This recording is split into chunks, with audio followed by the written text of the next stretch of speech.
प्रदीप तक आ गए हम? चलो, so let's do the case of Pradeep Kumar Biswas. So ये आपकी बॉडी है एक CSIR। कौन सी बॉडी है ये? Council of, very important body of our country, council of scientific, ऐसा ना करो ह्यूमैनिटीज वाले चेहरे बनाए आपने, council of scientific and industrial research. ठीक है, this is a very important body that is CSIR। कल तक हमने प्रिंसिपल्स डिस्कस किए, आज हम 3 केसेस ऐसे करेंगे जिसमें हमने ये प्रिंसिपल्स को अप्लाई किया, राइट। ये प्रिंसिपल आने से पहले हमारे पास एक केस था, दैट वाज सबाजीत तिवारी। ठीक है, सबाजीत तिवारी केस, जिसमें हमने कहा था कि CSIR is not a state, right. These are the important ones. CSIR is not a state. फिर हमारे पास केस आया Pradeep Kumar, this is one of the very important judgments on this point. Pradeep Kumar Biswas versus Indian Institute of Chemical Biology. ठीक है, Pradeep Kumar Biswas versus Indian Institute of Chemical Biology. This is 2002-5 SCC 1। अब इस case में हमने कहा कि जो CSIR है, बेसिकली इसमें जो गवर्नमेंट ऑफ इंडिया है उसका क्या है, डोमिनेंट रोल है।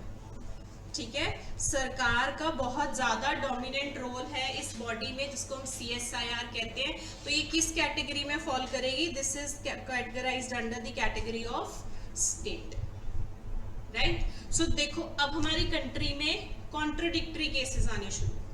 कल तक हमने क्या स्टडी किया था कि जो सरकारी फंक्शंस करते हैं, जो एस्टैब्लिश्ड अंडर द स्टैट्यूट है, जो instrumentality test, functionality test, agency test, कुछ भी कह लो, हमारे जजेस ने यहाँ तक ये बोला कि ये सारे करके वो सब उसमें आ जाएंगे अदर अथॉरिटी। अब जब हम अप्लाई करने में आए तो हमारे जब केसेस आने शुरू हुए तब आया इंटरप्रिटेशन का पंगा। ठीक है, सुप्रीम कोर्ट जब टेस्ट भी लगा के टेस्ट चेक कर रहे थे, टेस्ट कोई कंक्लूसिव टेस्ट तो नहीं है ना, ये तो हमने पॉइंट्स ले डाउन कर दिए। तो एक जजमेंट में कह देते थे ये चीज स्टेट है, दूसरी में कह देते थे ये स्टेट नहीं। फिर आया सबसे बड़ी कंट्रोवर्सी, जब NCERT को लेके कंट्रोवर्सी। ठीक है, that is the biggest controversy इस केस में। तो उसका नाम लिख लो, दैट वाज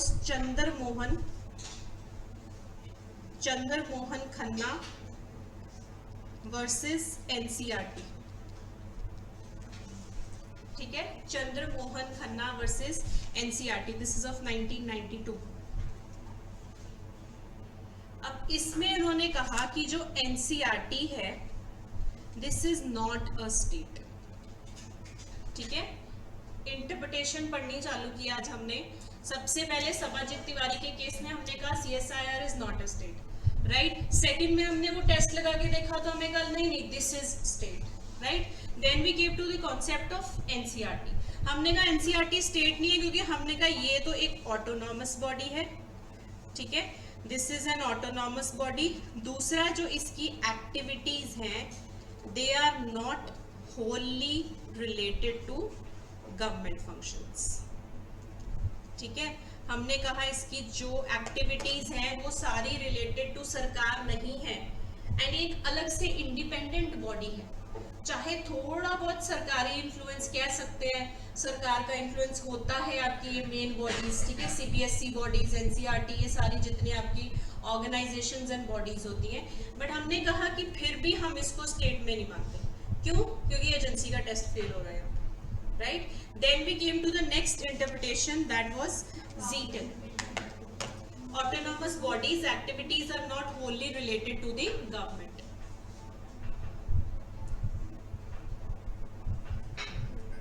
लिख लो पहले, फिर कल किसी का मैसेज आया था फ्रॉम ऑनलाइन क्लास, और आई डोंट नो कौन है, कि मैम प्लीज डिक्टेशन थोड़ी स्लो करवा दिया करो, हमारे ना नोट्स मिस हो जाते हैं।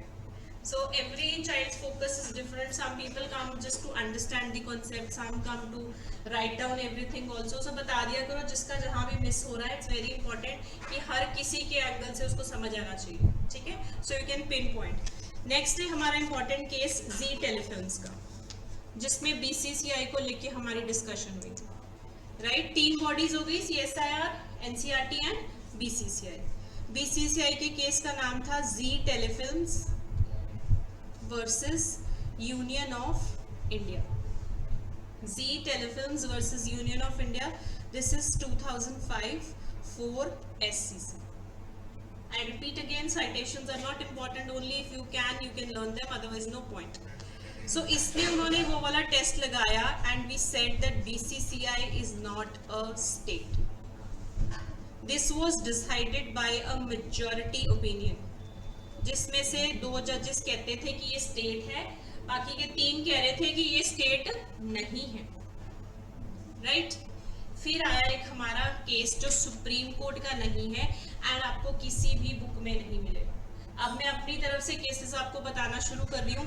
ये वो केसेस हैं जो सारे आपको बुक्स में मिलेंगे, सारी बुक्स में मिलेंगे, कोई भी कॉन्स्टिट्यूशन की बुक उठा के देख लो, सबको ये केसेस मिलेंगे। अब आपको वो जजमेंट्स मिलेंगी जो हमारी लेटेस्ट और contradictory judgments of our country, right. So इसको स्लोली स्लोली लिखने में, ये हमारी दिल्ली हाई कोर्ट की जजमेंट है, जहां हमने कोई सियानी बात करनी शुरू की। ये जी टेलीफिल्म्स तक तो हम यही कहते रहे, ये स्टेट है, ये स्टेट नहीं है, ये स्टेट है, ये स्टेट नहीं है। ये टेस्ट लगा दिया, इसमें ये नहीं हो रहा, 6 पॉइंट्स है, ये नहीं भर रहा, ठीक है, 5 पॉइंट्स है, ये नहीं भर रहा। अब हमने सियानी बात शुरू की in the case of Sanjay Bahl versus union of India and others.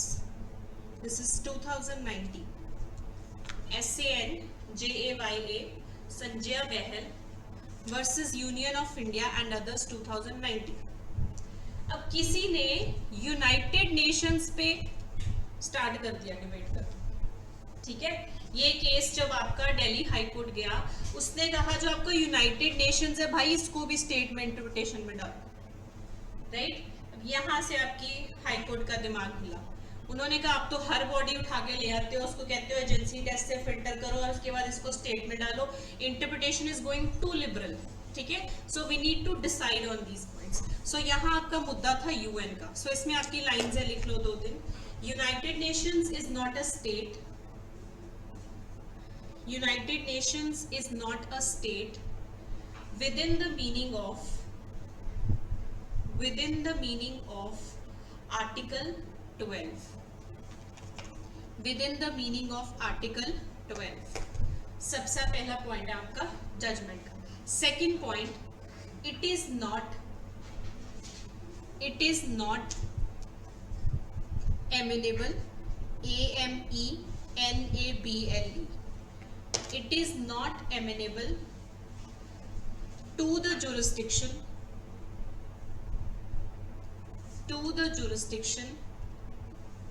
of the court under Article 226 of Constitution of India, under Article 226 of Constitution of India। ये थे 2 पॉइंट्स ऑफ जजमेंट। इन्होंने कहा तो दैट मीन्स हम रिट नहीं file कर सकते directly under 32 and 226, जिसमें हम सुप्रीम कोर्ट को भी चैलेंज करने लग गए कि भाई आप हमारे ह्यूमन राइट्स की क्या कर रहे हो, वायलेशन कर रहे हो, तो उसको स्टेट में नहीं ला सकते। यहाँ आपके पास 2 लाइन्स हैं जो आपके पेपर के लिए इंपॉर्टेंट है, and I can give you guarantee ऐसी लाइन्स में आपको क्वेश्चन आता है, ठीक है। So write down, first they said by no stretch, these are 2 statements, so you can write in inverted commas, by no stretch of imagination, by no stretch of imagination, an organization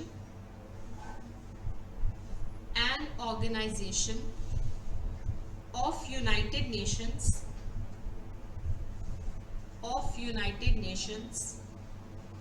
which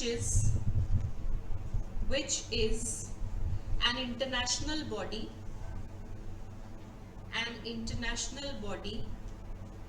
be treated as instrumentality, ठीक है। पहले point में उन्होंने कहा कि इतना ना stretch करो, इतनी इमेजिनेशन ना लेके आओ कि अब आप यूएन को भी बीच में घसीटना शुरू हो गए। सेकेंड पॉइंट में उन्होंने कहा too much liberal interpretation, too much liberal interpretation is also harmful, too much liberal interpretation is also harmful. इसमें उन्होंने पूरा डिस्कस किया। उन्होंने कहा कि सबसे पहले हम रिस्ट्रिक्टिव इंटरप्रिटेशन से स्टार्ट हुए थे। रिस्ट्रिक्टिव में हमने क्या कहा था कि जो भी कोई गवर्नमेंट फंक्शन करता है उसको हम इंक्लूड करेंगे, ठीक है।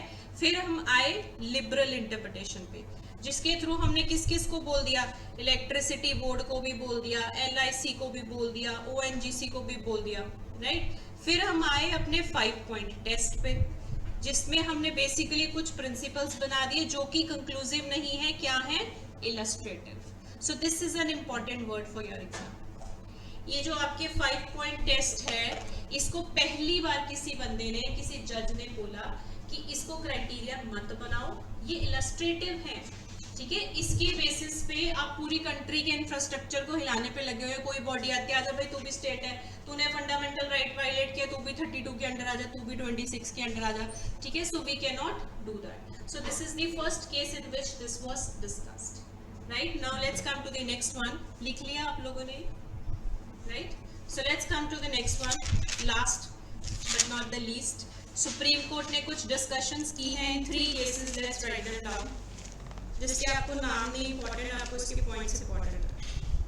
So basically supreme court observed, उसके बाद हमारे पास 3-4 केसेस आए हैं जिसमें सुप्रीम कोर्ट ने ऑब्जर्व किया है कि जो ये वर्ड अदर अथॉरिटीज है, word other authorities, this was introduced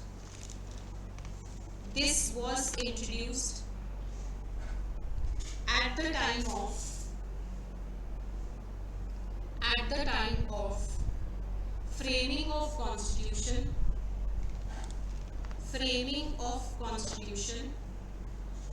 with a limited objective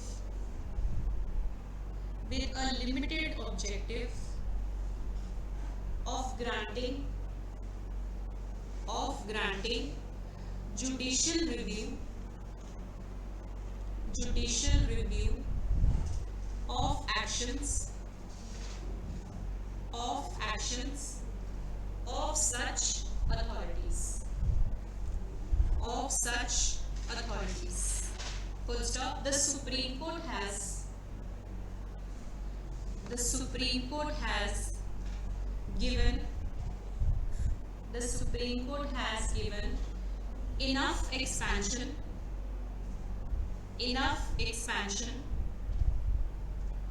through the principle of judicial interpretation.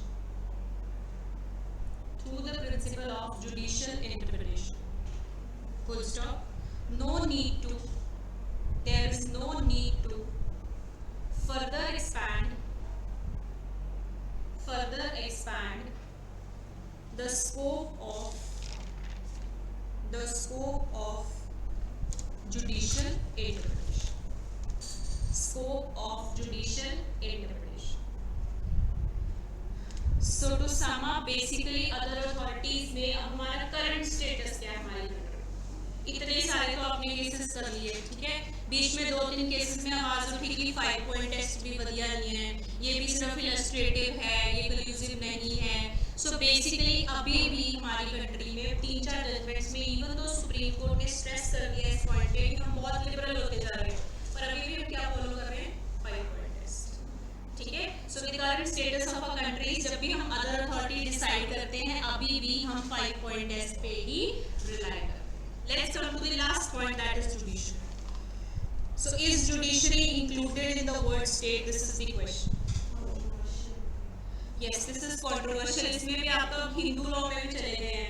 आपका वो जजमेंट थी रूपा अशोक हुर्रा वाली, ठीक है, म्यूचुअल कंसेंट वाली, उसमें भी डिस्कस कर लिया हमने, सब जगह डिस्कस कर लिया, राइट। सो हमने 2-3 प्रिंसिपल्स इसके बनाए हैं जो आपको लिखवाएंगे यहाँ।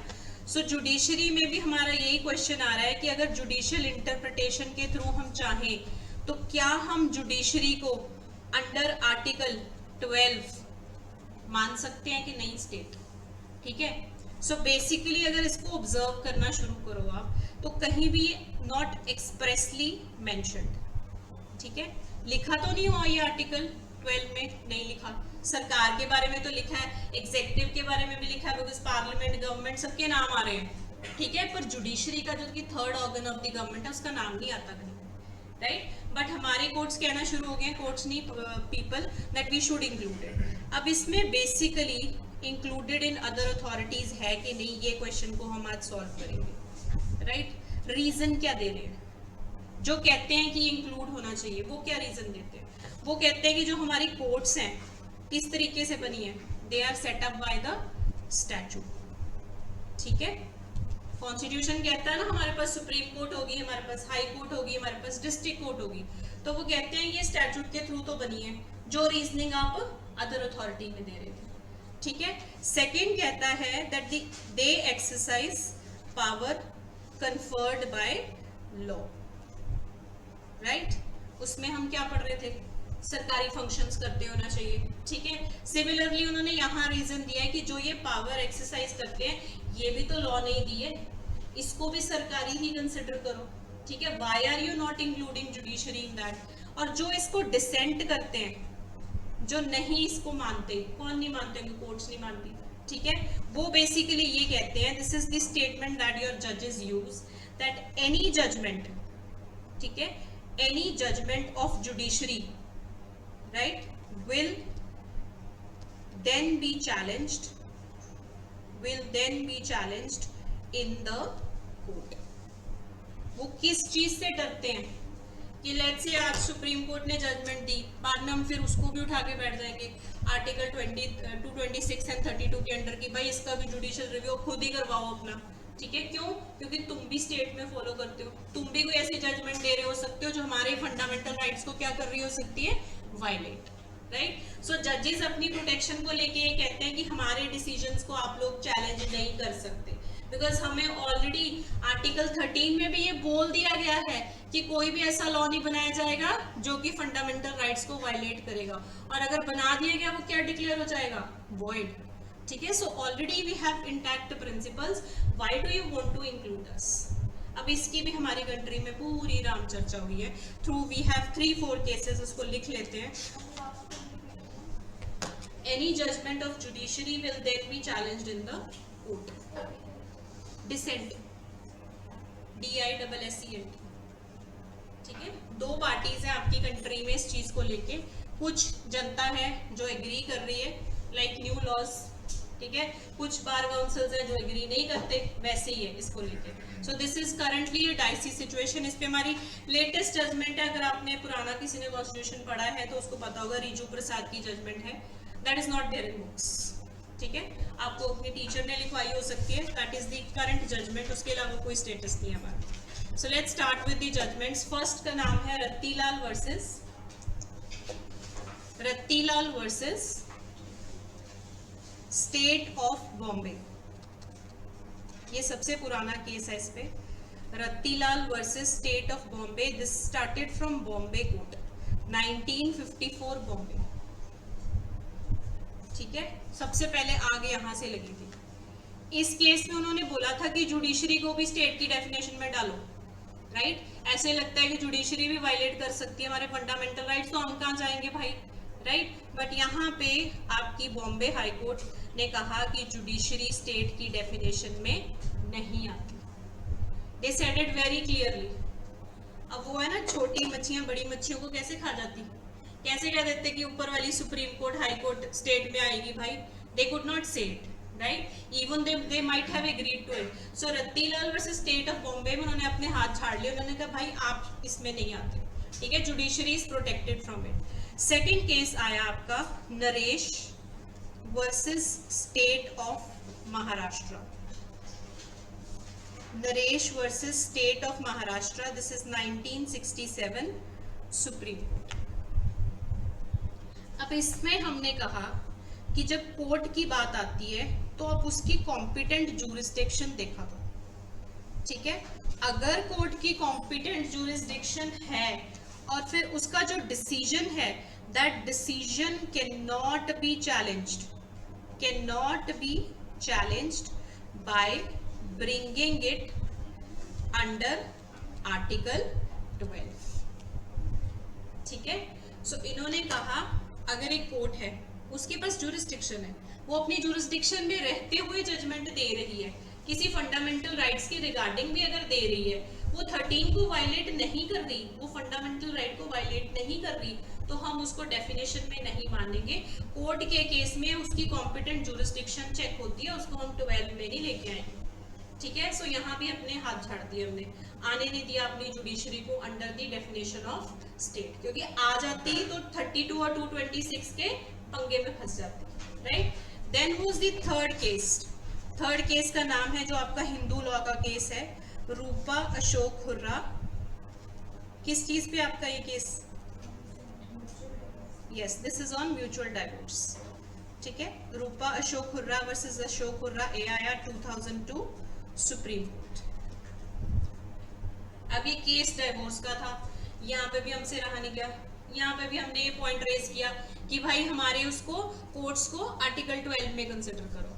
राइट, सो यहाँ आपके जजेस ने एक लाइन बोली that the superior courts of justice, superior courts of justice can not be counted under state under article 12। ठीक है, इन्होंने थोड़ा क्लियर बोल दिया कि भाई हमें पंगे से दूर रखो। सो इन्होंने वर्ड यूज कर दिया सुपीरियर कोर्ट्स ऑफ जस्टिस। कौन सी हुई? High court and your supreme court. ठीक है, सो इन्होंने कहा superior courts of justice state की डेफिनेशन में नहीं आएंगी, आर्टिकल 12 की डेफिनेशन में नहीं आएगी। राइट, फिर आया केस जिसमें हमने इसको थोड़ा सा हाँ करना शुरू किया। Everyone has written this down? लिखिए, आपने लिख लो, लिख लो। बस 2 ही जजमेंट्स बची है हमारी, इसके बाद हम आज थोड़ा सा पॉलिटी का पोर्शन भी उठा के करते हैं and some current affairs also. This is what I have heard, आप लोगों को करंट अफेयर्स नहीं करवाए जा रहे किसी भी सब्जेक्ट में, बट आप खुद से तो कर रहे होगे, खुद से तो पढ़ते होगे recent affairs. I deal with all the current affairs that are related to the new laws and to constitution. ठीक है, इससे ज्यादा इन डेप्थ मेरे पास भी टाइम नहीं है, सो विल डू दैट। लिखिए, चलो let's come to the next case, जहां से हमने हाँ करनी शुरू की इस चीज को। The name of the case is Premchand Garg. In most of your constitution books you will find directly AR Antule का केस। ठीक है, बट इससे पहले हमारा ये केस है, ये बुक्स में मिसिंग है, इसका नाम लिख लेना, Premchand Garg versus excise commissioner. Premchand Garg versus excise commissioner, this is supreme court judgment. Right, सबसे पहले इस केस में हमने बोला था कि जो आपकी जुडिशरी है, जब वो क्या कर रही है, when it is exercising rule making power, ठीक है, रूल मेकिंग पावर, तो वो क्या होगी, it will be covered under the definition of state. ठीक है, सबसे पहले सुप्रीम कोर्ट ने इन the case of Premchand Garg versus excise commissioner बोला कि जब हमारी जुडिशरी क्या एक्सरसाइज कर रही है, role of making rules. Article 13 में आप पढ़ते हो ना, रूल्स, ऑर्डिनेंसेस, ऑर्डर्स, बायलॉज सरकार बनाती है, कोर्ट्स बनाती है। जब वो रूल मेकिंग पावर एक्सरसाइज कर रहे हैं, तब अगर वो फंडामेंटल राइट को वायलेट कर दे तो वो covered under the definition of क्या है, स्टेट। ठीक है, यहां तक तो इन्होंने इस केस में ये बोला। फिर आया केस जिसमें क्लियर किया गया, तभी इसकी बुक्स में आपके यही केस का रेफरेंस है, AR Antulay versus RS Nayak. This is the landmark judgment on this point. उसके बाद रिजू प्रसाद का केस भी आ चुका है, AR Antulay versus RS Nayak, that is 1988 supreme court. Right, AR Antulay versus RS Nayak. अब इसकी जजमेंट इंपॉर्टेंट है, मैं इसको आपको 2 पॉइंट्स में समझाती हूँ। इसमें डिटेल में डिस्कशन हुई थी। सबसे पहले तो इसमें 7 जज बेंच था जो इसी पॉइंट को डिटेल में डिस्कस कर रहा था। राइट, सो उन्होंने इंक्लूड किया है आर्टिकल 12 में किसको, जुडिशरी को। पहली बात तो right, they said article 12 includes judiciary. अब उसमें इन्होंने 2 पॉइंट्स डिस्कस किए। सबसे पहले पॉइंट में उन्होंने कहा कि जो हमारी कोर्ट होती है वैसे भी it can not pass an order और इशू अ डायरेक्शन जो क्या करे, फंडामेंटल राइट को वायलेट करे। ठीक है, court can not pass an order और issue a direction which would be violative of fundamental rights. सबसे पहले तो उन्होंने ये पॉइंट जस्टिफाई किया।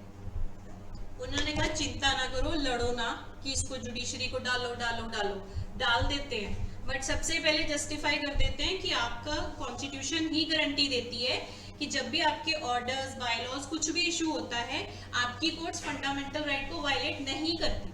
ठीक है, सेकेंड पॉइंट में उन्होंने कहा कि जो हमारी जुडिशरी है वो दो प्रकार के फंक्शंस परफॉर्म करती है। ठीक है, दो टाइप के फंक्शंस परफॉर्म करती है। पहला है आपका जुडिशियल फंक्शन। ठीक है, जुडिशियल फंक्शन क्या होता है? जुडिशरी की अगर हम डेफिनेशन करते हैं, सबसे पहले हम क्या वर्ड यूज करते हैं? Decide and interpret the law. यही मेन काम है ना, दो पार्टीज का झगड़ा हो गया, वो सुलझाना है, जहां लॉ नहीं समझ आ रहा उसको इंटरप्रेट करना है। मेन रोल यही है आपकी कोर्ट्स का। ठीक है, तो जब ये सब चीजें आप कर रहे हो, then you are not in the definition of state. क्यों? क्योंकि हमारा पहला प्रिंसिपल जो हमने अभी स्टडी किया, उसमें हम क्या कह रहे हैं? कोई भी आप ऐसी चीज करोगे ही नहीं जो फंडामेंटल राइट को वायलेट करेगी। ठीक है, सो जजमेंट्स में जाने की जरूरत नहीं है। कोर्ट्स ने क्या किया, अपनी जजमेंट्स को तो परे कर लिया, सेव कर लिया। अब इसमें आपकी सारी जजमेंट्स आ गई। सेकेंड पॉइंट था जब कोर्ट्स क्या करती हैं, non judicial functions. Non judicial functions क्या हुए? रूल्स बनाने, एडमिनिस्ट्रेटिव फंक्शंस। ठीक है, कोई एग्जाम कंडक्ट करना, ये सारे वो एक ग्रे एरियाज हैं जहां क्या हो सकती है, फंडामेंटल राइट की वायलेशन। ठीक है, so we don't have a check point on this. जब हमने कॉन्स्टिट्यूशन में देखा तो हमारे पास इस पे चेक पॉइंट था, जुडिशियल फंक्शंस पे। इस पे कई की जगह हमारे पास चेक पॉइंट नहीं था, तो हमने कह दिया जब आप ये वाले फंक्शंस परफॉर्म करते हो तो आप स्टेट की कैटेगरी में कंसिडर किए जाओ। ठीक है, so this is the judgment that is very important to you. अब इसी को, सेम जजमेंट को, यहाँ तो ये डिस्कस हुआ था, स्टैंप किस केस ने लगाई है? इन the case of Riju Prasad, RIJU, ये बुक्स में नहीं है, रिजू प्रसाद का केस है। This is 2015 supreme court. Same चीज बोली है हमने, that when the judiciary is performing non judicial functions, it is covered under the definition of state. ठीक है, so this is the current status जो कि आपके एग्जाम के लिए है for the judicial interpretation. So with this we are done with article 12, right? यहाँ तक किसी को कुछ नहीं समझ आया तो आप पूछ सकते हो। Then we start with your current affairs because we have 10-15 minutes. So basically article 12 आपका एक आर्टिकल कंप्लीट हो चुका प्लस प्रियम्बल कंप्लीट हो चुका।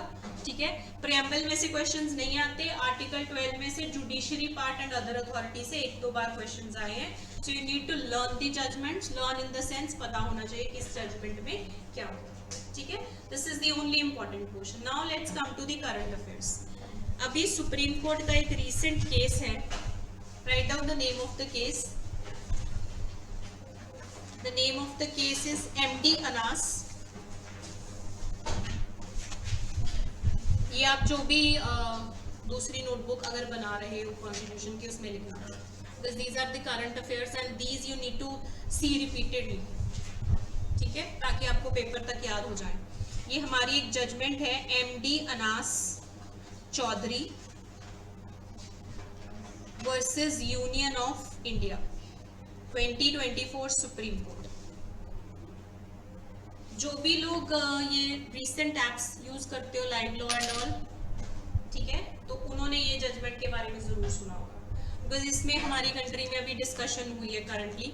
सो MD Anas Chaudhary versus union of India में क्या हुआ था, मैं आपको शॉर्ट में बताती हूँ। एक पिटीशन फाइल की गई थी, कहाँ? सुप्रीम कोर्ट में। ठीक है, पिटीशन फाइल की गई है सुप्रीम कोर्ट में। क्या मांगा गया सुप्रीम कोर्ट से? कि डायरेक्शंस इशू करो भाई, राइट? डायरेक्शंस इशू करो किस चीज पे, अब आपको याद आ जाएगा कि अपॉइंट करो women police officer, women doctor, ठीक है, and women PP public prosecutor. किस चीज के लिए? Sexual assault cases at trial courts, right. पहली बार हमारी कंट्री में किसी ने इसको लेके पंगा खड़ा किया, राइट। दे सेड जब ट्रायल कोर्ट में सेक्सुअल असॉल्ट के केसेस जाते हैं तो women face this problem that if there is a male staff, कहां से कहानी शुरू होती है, कौन रिकॉर्ड करता है? Police officer, right. Then you have your medical examination that is also by a doctor, right. And then आपका केस कौन परस्यू कर रहा है? रिप्रेजेंटिंग द स्टेट, पीपी, ठीक है। तो वो लोग ये कहते हैं कि जब हम मेल स्टाफ से डील करते हैं तो they are not very compassionate enough. So उन्होंने ये एक पिटीशन बहुत सारे लोगों ने इकट्ठे होकर फाइल की कि प्रोसीजर में ये चीज ऐड कर दो, डायरेक्शंस इशू करवा दो कि वुमेन पुलिस ऑफिसर होना चाहिए, वुमेन डॉक्टर होना चाहिए और वुमेन पीपी होना चाहिए, ठीक है। जिसपे अब आपको लगता है सुप्रीम कोर्ट ने हाँ कही होगी? नहीं, ठीक है। हमारे जो बेंच था उसके हेड थे हमारे चीफ जस्टिस ऑफ इंडिया, कौन है? DY चंद्रचूड़, ठीक है। सो उन्होंने इसमें 4-5 लाइनें बोली है जो आपके एग्जाम के लिए इंपॉर्टेंट है, because you have your notification coming up in few months, ठीक है, which I have heard and I am into the system, so I don't go incorrect into this. So आपकी सीट्स आने के chances हैं, तो अब से आप एटलीस्ट अपने करंट अफेयर्स प्रिपेयर करना शुरू। ट्रस्ट भी इससे पहले के करंट अफेयर्स आपको मैटर नहीं करते। वो लोग बेवकूफ होते हैं जो बिल्कुल पढ़ाकू कीड़े की तरह हर चीज की फोटो चिपका दी कॉपी में, सबको रट्टे लगाएंगे। स्मार्ट वर्क करना है थोड़ा, आपका 5-6 महीने से पहले का प्रोसीजर इंपॉर्टेंट होता है। So start making your current affairs now if at all you trust me for this. थोड़ा अपनी नोटबुक बनाना शुरू करो, थोड़ा करंट अफेयर्स पे फोकस करना शुरू करो, राइट, ताकि ये चीजें ये आपको तब पेपर में क्लिक कर जाए कि हाँ ये है। अब मैं आपको बताऊंगी कॉन्स्टिट्यूशन में क्यों आता है, पहले लिख लो इसको। Bench headed by chief justice DY Chandrachud ने कहा कि पहली बात तो हम जनरल प्रिजम्पशन नहीं दे सकते, ठीक है। जब भी हम प्रोसीजरल लॉ की बात करते हैं तो उसमें हमारे रूल्स है ना, एस्टॉपल एंड कोई भी प्रिजम्पशंस आती है तो वो जनरल नहीं है, वो हमारी बुक्स में लिखी गई हैं, that are by the statute. हम मेल स्टाफ को लेके या प्रोसीजर को लेके एक जनरल प्रिजम्पशन नहीं बना सकते इन आवर कंट्री। इसका मतलब तो ये हो गया हम ओपनली मान रहे हैं कि हमारा सिस्टम अभी भी उसमें चेंजेस करने की जरूरत है। अभी तो हम नए लॉज लेके आए हैं, ठीक है। कैन वी से यस टू इस? इनडायरेक्टली हम नहीं कर सकते, ठीक है। सेकेंड पॉइंट इन्होंने कहा that it would be unreasonable, it would be unreasonable to give a gendered color to the issues of procedural fairness। सो उन्होंने कहा पहली बात प्रोसीजर को लेके हम जनरल प्रिजम्पशन नहीं दे सकते, ये वर्ड अंडरलाइन कर लो भाई। कॉन्स्टिट्यूशन में किसको डाउट्स है? Just a second, who raised the hand? Who raised the hand? डर के मत वो कर देना, जो भी थे you can ask whatever you want to ask। हाँ जी, you can raise your hand again। must be by mistake, बड़े जोश में पढ़ रहे लग रहे हो। चलो वो if at all still you have any doubt you can ask, ठीक है। प्रोसीजरल लॉ में तो आदत पड़ गई है, अभी भी आप पूछ सकते हो। सो बेसिकली इसमें उन्होंने कहा कि जनरल प्रिजम्पशन नहीं होनी चाहिए, दूसरा हम जेंडर कलर नहीं दे सकते अपनी प्रोसीजरल इश्यूज पे, राइट। सो देयर यहाँ पे हमारे पेपर के लिए इंपॉर्टेंट क्यों है, क्योंकि यहाँ बेसिकली उन्होंने क्या कहा था, कौन सी रिट इशू करने को कहा होगा? सुप्रीम कोर्ट को। पिटीशन में हमने कहा कि रिट इशू करो, सारी पब्लिक अथॉरिटीज को बोलो मैंडेमस, ठीक है। सो यहाँ पे उन्होंने मैंडेमस रिट इशू करने को कहा कि सारे थानों में, सब सरकारी ऑफिसेज में ये वाले आपके वुमेन ऑफिसर्स होने चाहिए जो कि इस केस में आगे आएंगे, ठीक है। So hence this is covered under constitution, that is why I am dealing it under my chapters this thing. Otherwise ये आप कहीं जनरल भी पढ़ सकते हो। अब भर लेते हैं अपनी बैग ऑफ बोरोइंग्स थोड़ी सी। Have you written it down? चलो, आज उस दिन हमने कौन सा कर लिया था? यूएस कर लिया, ठीक है, नाउ लेट्स कम टू बड़ी बड़ी स्टेट से शुरू करते हैं, कंट्री से। Let's come to UK, that is our British constitution. देखते हैं हमने वहां से क्या क्या लिया है, बताओ जिसको पता है हमने क्या क्या लिया वहां से into our country's constitution. US में से क्या क्या लिया था हमने? Preamble, what else? पढ़ लो पेपर आ जाना है। हाँ जी, यूएस से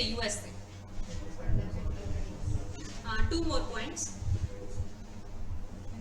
चरण घर जाके नहीं पढ़ते, चिल मारने का टाइम अब जाता जाएगा, अब नोटिफिकेशन आएगी तो फिर थोड़ा सा चक्का जाम हो जाएगा। ठीक है, let's come to UK, start learning. इसमें क्या है? पार्लियामेंट्री फॉर्म ऑफ गवर्नमेंट हमने कहां से लिया है? From British constitution, right. Rule of law हमने कहां से लिया है? From the British constitution. Then is writs कहां से ली है हमने? British constitution. अब एक बार ही आपके एग्जामिनर ने पेपर में लिख लिया प्रेरोगेटिव रिट्स कहां से लिया है, तो उसका आंसर क्या होगा?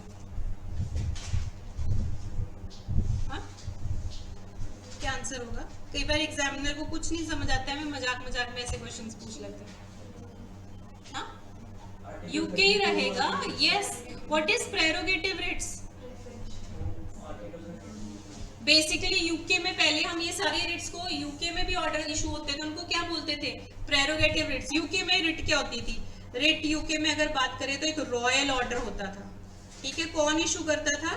Issued under the royal seal. इनको हम क्या बोलते थे? Prerogative Ritz.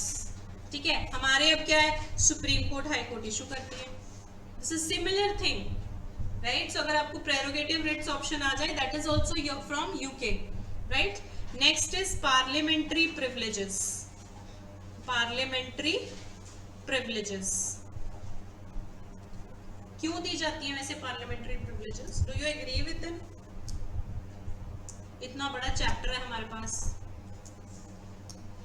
चलो, anyways will discuss that when we come to it. So this is also from UK. Then is bicameralism. Bicameralism का क्या मतलब है? ये जो हमारा लोकसभा एंड राज्यसभा, ये वाला कॉन्सेप्ट कहां से लिया है हमने? यूके। ठीक है, so I repeat, parliamentary form of government, rule of law, writs, parliamentary privileges and bicameralism, ये सारे कॉन्सेप्ट हमने यूके से उठा के अपनी बैग ऑफ बोरोइंग्स में डाले। अब एक लास्ट कर लेते हैं, कनाडा से क्या क्या लिया। लेट्स डू कनाडा, सबका फेवरेट कनाडा। क्या लिया होगा हमने? सिमिलर कॉन्सेप्ट लिए यहाँ से। यस, बेसिकली हमने जो अपना टर्म नहीं यूज किया, quasi federal form of government, इसके रिगार्डिंग जो जो कॉन्सेप्ट है वो हमने कनाडा से लिया। ठीक है, इजी टू लर्न। बेसिकली हमने क्या लिया अपना? डिस्ट्रीब्यूशन ऑफ पावर्स किसमें होती है? Between the centre government and state government. ठीक है, क्वाज़ी फेडरल के अंदर सबसे पहला कॉन्सेप्ट क्या है? Distribution of powers between centre government and state government. कहां से लिया? कनाडा से। रेजिडुअल पावर किसके पास होती है? सेंटर गवर्नमेंट के पास। ये भी हमने कहां से लिया है? From Canadian constitution, right. So basically अगर आपसे, अब इस एग्जामिनर क्या करता है, इनको ना पुट्ठा करके पूछ लेता है। अब वो पेपर में ये नहीं बोलेगा, वो आपसे बोलेगा कि जो हमारी स्ट्रॉन्ग सेंटर है, इसका कॉन्सेप्ट कहां से है? तो आंसर क्या रहेगा? कनाडा। ठीक है, so they will just twist these things and ask you, chart वही रहता है। So you need to understand the basics of these things, right. सो एक हमने उसका स्टार्ट कर दिया था, आपका चार्ट बनाना of the index, if as far as I remember. कहां तक कर लिया हमने? उसको कंप्लीट कर लेते हैं। Then tomorrow we start with article 13 and 14। I think we have done till tribal areas,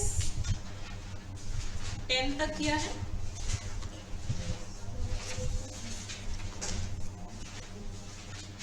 नहीं पढ़ रहे आप लोग? चलो, एनीवेज 10 तक कर लिए। ठीक है, let's do 11 to 17। I repeat, first part में क्या होता है? Union and it's territories. Second part में क्या होता है? सिटीजनशिप। थर्ड पार्ट में क्या होता है? Fundamental rights. फोर्थ में क्या आता है? डीपीएसपी। 4A में क्या आता है? Fundamental duties. फिफ्थ में आता है यूनियन, देन कम्स स्टेट्स, याद रखना भी सौखा है, ठीक है। देन इज योर 7 जो कि रिपील हो चुका है, 238 दैट इज रिपील्ड, उसमें क्या था, states in part P of the first schedule, right. Then is your 8th, उसमें क्या आता है, यूटीज, उसमें याद कैसे रखना है, UTs, panchayat and then municipalities and then cooperative societies. Cooperative societies को हमने हटा दिया है because 97th amendment has been struck down, ठीक है। यहाँ तक तो आप सबको इजी लगता है याद करना। अब 11 से याद करते हैं। 11 में हम क्या पढ़ते हैं, रिलेशन बिटवीन, सारे बना तो लिए, अब इनके रिलेशंस डिकोड करेंगे। Relation between union and states, relation between union and states 245 to 263, ठीक है। Then is 12th part that is finance, property, contracts and suits. इसमें कौन से हैं, 264 to 300A, right. 9th is your panchayat, 9 is municipalities, 10th is scheduled areas and tribal areas। ये आपके index में भी मिल जाएगा आपको सब कुछ। ये तो आपको लर्न करवाने के लिए साथ साथ में we are keeping this 10-15 minutes light for you, ठीक है। ये इतनी सारी जजमेंट्स आप एक दिन में करके जाओगे तो फिर आप सेल्फ स्टडी करोगे, आई एम वेरी श्योर, फिर आपको बोरिंग लगेगा। So let's keep doing little polity also side by side. 11th is relation between union and states, 12th is finance, property, contracts and suits, 13 is trade, commerce, intercourse within the territory of India, within the territory of India। ये किस में आते हैं, 301 to 307, ठीक है। Then is 14 services under the union and the states। ये बड़ा important question है पार्ट 14, ठीक है। That is services under the union and the states, that is 308 to 323। देन इज 14A, 14A में क्या आता है, एडेड बाय द अमेंडमेंट, क्या आता है 14A में, ट्राइब्यूनल्स, ठीक है। ट्राइब्यूनल्स में आते हैं हमारे 323A to 323B। This is also important, right, ये दोनों इम्पोर्टेंट है। देन इज 15 जो कि बात करता है आपकी इलेक्शंस की, 324 to 329A, राइट। 16 बात करता है which is very very important. 16 में क्योंकि आपके कमीशंस कवर होते हैं, सो 16 बात करता है special provisions relating to certain cases, which is 330 to 342। यहाँ तक लर्न करेंगे आज। 11 is relation between, यहाँ तक हमने कर लिया था यूनियन, स्टेट्स एंड सारा कर लिया, ठीक है। 11 से स्टार्ट करेंगे इनका रिलेशन, क्या रिलेशन होता है, powers, trade and everything. So that starts from chapter number 11। 10 तक उनकी एस्टैब्लिशमेंट आ जाती है, 11 से उनका रिलेशनशिप स्टार्ट, ठीक है। सो 11 is relation between union and states, 12 is finance, property, contracts and suits, 13 is trade, commerce within the territory of India, 14 is services under the union and the states। तो 14A में आ जाते हैं आपके tribunals, 15 में election, 16 में आती है special provisions relating to certain cases जिसमें कि कमीशंस आते हैं, which is very important. Last current affair of the day, हमारा प्रो टर्म स्पीकर कौन है इस time,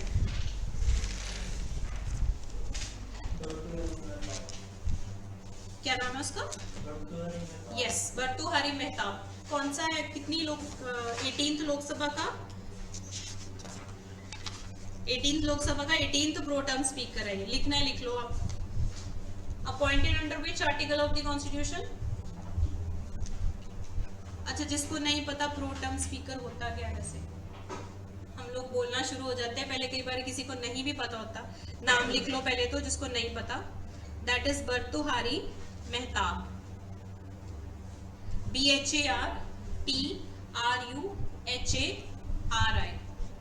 Bhartrihari Mahtab is the current pro term speaker. कौन सी? 18th लोकसभा का। ये तो सबको पता ना, लोकसभा इलेक्शंस हुई है, नई सरकार बनी है, ठीक है। सो ये बना है appointed under article, this is important, under article 95 sub clause 1 of the constitution of India. आपकी कॉन्स्टिट्यूशन का आर्टिकल 95 का सब क्लॉज 1 ये कहता है कि हमें कुछ ड्यूटीज के लिए प्रो टर्म स्पीकर चाहिए होता है जब नई सरकार बनती है। क्या ड्यूटीज होंगी? पहली ड्यूटी क्या होगी?